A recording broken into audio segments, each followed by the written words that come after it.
Hello guys, welcome to news and classes. आज का जो टॉपिक होने वाला है वो class 10 chapter number 1 chemical reactions and chemical equation.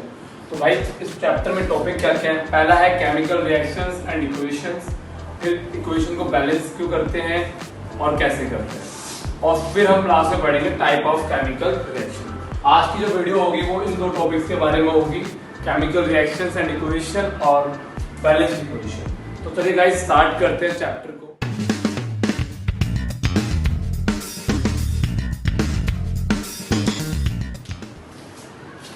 चलिए गाइस स्टार्ट करते हैं। सबसे पहला topic chemical reaction. Chemical reaction क्या होता है? केमिकल रिएक्शन को समझने से पहले हमको केमिकल चेंज समझना पड़ेगा। What is chemical change? Chemical change क्या होता है भाई?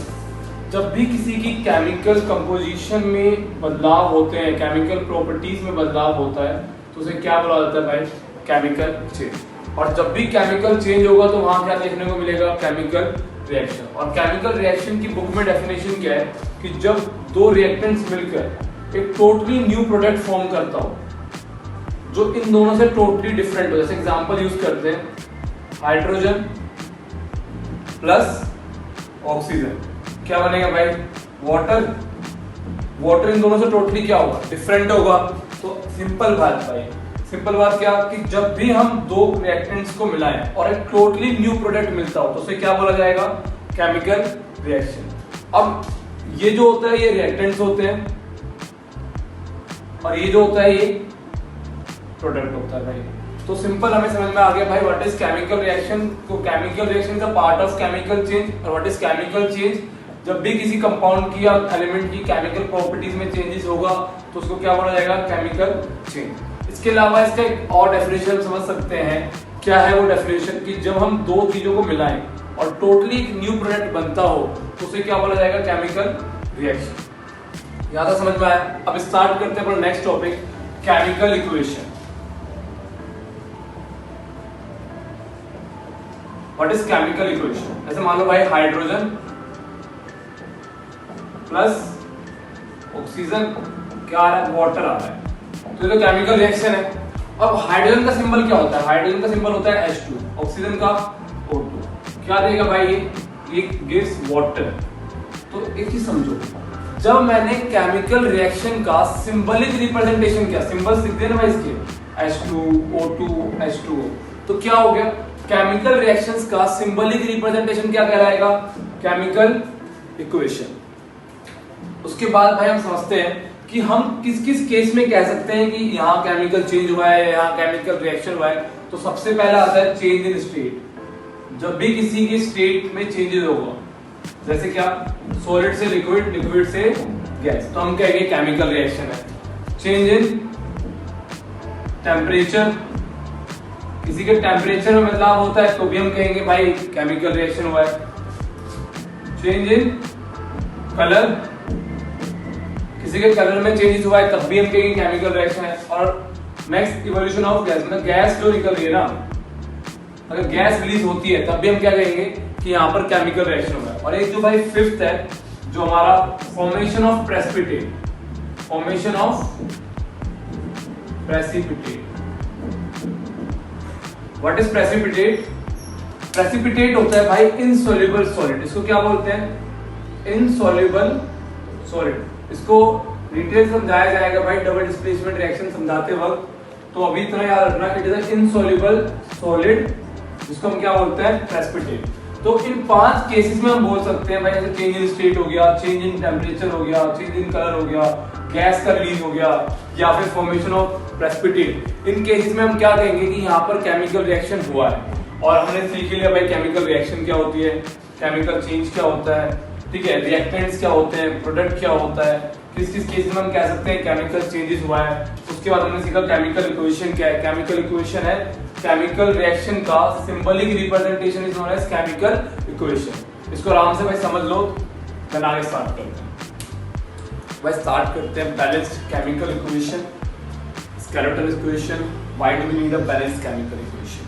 सबसे पहले हम बात करेंगे बैलेंस्ड केमिकल इक्वेशन क्या होता है। देखो भाई, आप सब लोग मार्केट में एक बार तो गए होंगे, तो कोई सब्जी खरीदे आपने, तो आपने देखा होगा तराजू जो होता है उसका निप जो बीच में होता है। अब मिक्सर मान लो हमने 2 किलो आलू लेना है, तो आप देखोगे एक साइड 2 किलो का वेट मेजरमेंट रखा जाएगा, एक साइड बीच में निप रहेगी, और यहाँ पर भाई आपने जो आलू समथिंग जो भी लिया, आप देखोगे भाई कि जो भी शॉपकीपर है भाई वो आपको ना इस निप के बिल्कुल बीच में आने पर ही क्या देगा, आलू देगा।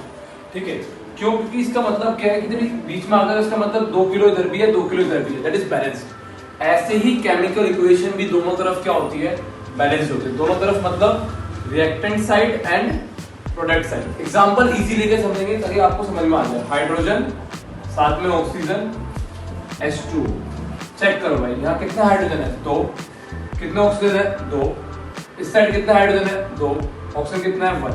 ये बैलेंस नहीं है। बैलेंस कैसे नहीं है? क्योंकि यहाँ तो ऑक्सीजन 2 है, इधर ऑक्सीजन क्या है, एक ही है।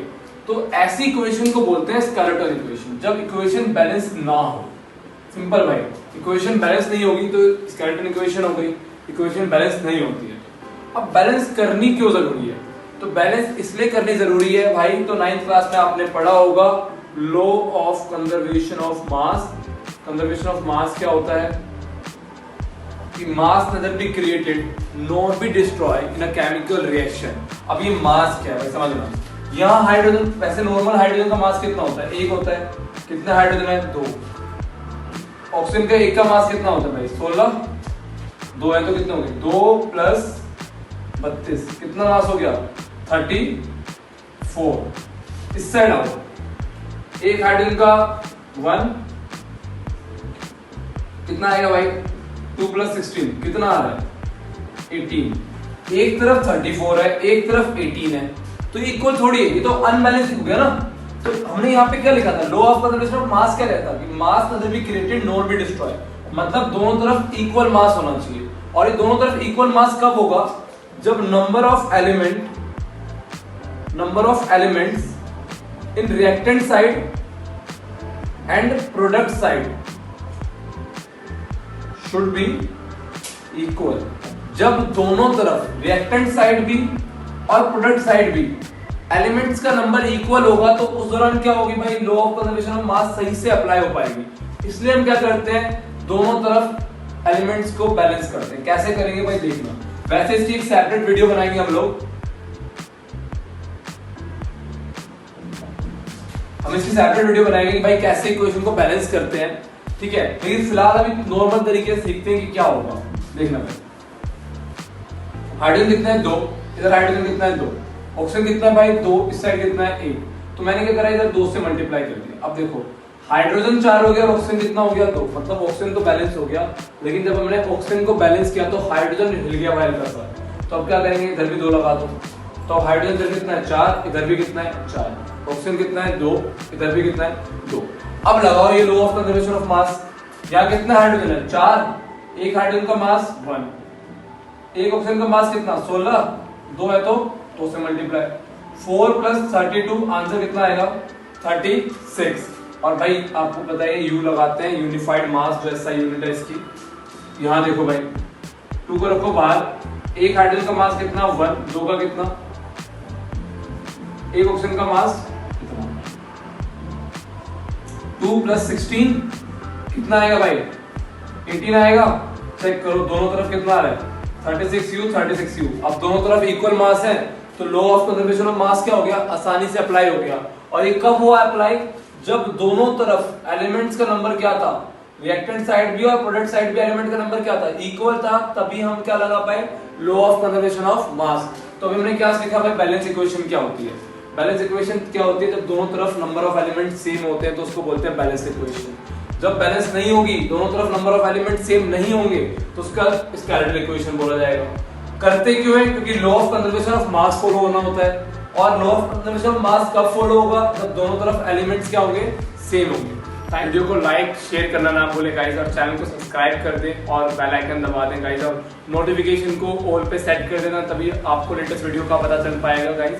और थैंक्स फॉर वॉचिंग। और आपको नंबर शो कर रहा होगा डिस्प्ले पे, ये हमारा पर्सनल व्हाट्सएप नंबर है। आपको किसी भी तरह का डाउट हो तो आप इस पे मैसेज करके पूछ सकते हैं। Thanks for watching.